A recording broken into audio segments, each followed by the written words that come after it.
shacabka ku dhaqan magaalada Laascaanood ayaa ka hadlay waxqabadka shirkadda leydhka ee Lasco taasi oo dabka magaalada siinaysay muddo ka badan 20 sanadood.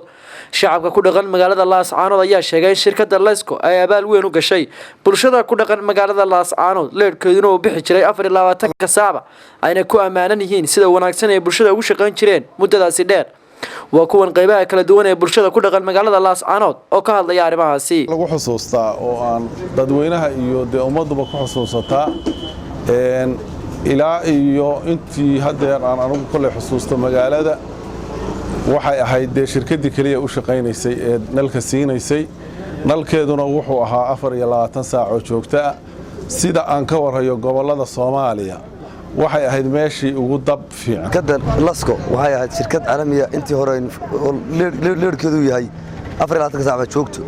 waan la waay karin oo gobolada kale aan la mid ahayn lama nastina gobolada kale walow kaan caasimada Muqdisho Allah ka dhigay shirkad qaali ah Lasco anigoo ah xildhibaan ka tirsan golaha wakiilada Qaatumo waxaan raayigayga markaan ka dhibto shirkadda Lasco iyo waxqabadkeeda. shirkadda Lasco waa shirkadii ugu horeysay ee deegaankeena ilaa iyo halkaas soo gaarsiisa dhowr iyo 10 sanadood day and night aan saacad hal daqiiqo aan naga tagayn oo aan Soomaaliya oo dhan ay kaga duwan tahay shirkadda Lasco waxaan leenahay waxqabadkiina waa muuqdaa. horta shirkadda Lasco waxay wax fiican wax badan bay ka qabatay leerka magaalada muddada ay shaqeynaysay dibta ay geysatay way yareed waxqabadkeeduna aad buu badnaa. shirkadda Lasco waxqabad fara badan bay gobolka ku soo kordhisay masaajidada goobaha caafimaadka waxbarashada baalayaal ay ku xidhay magaalada wax badan bay qabatay. Lasco magaalada aad iyo aad u xatartay ilaa maalintii anigu aan garanayay wadanka timi inta gobolku waa shidma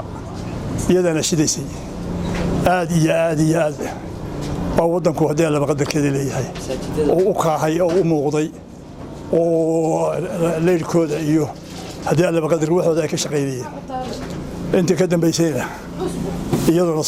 sidii u wadaan. Lasco waa shirkad wanaagsan waa soo dhaweynana wax badan bay nala soo kifaaxday magaalada oo madow oo waxa weeye guri la dhiso la badiyaa macna ma sameeyo laakiin yaani waa magaalo waxa ka dhigtay magaaladeena Lasco leydhkan intifaac badan baanu ka helay dadka wax qabad badan bay u soo qabatay meel fiican baanu la soo gaarsiisay. shirkadda Lasco ilaa muddo 25 sano dabkeedu ka jiray gobolada gobolka Sool oo ahaa nal leh quality leh masaajidada iskoolada cusbitaalka xarumaha dawladda jeelka isteeshinada laamiyada dhammaan gobolka Sool arrimaha bulshada dhulka ay leeyihiin oo dhan ilaa ka ahaa bilaash haday tiraahdo $2 waan taageersanahay anagu waxaan leenahay Lasco ha jirto. Mukhtaar Cabdi Jaamac warbaahinta SBC magaalada Laascaanood.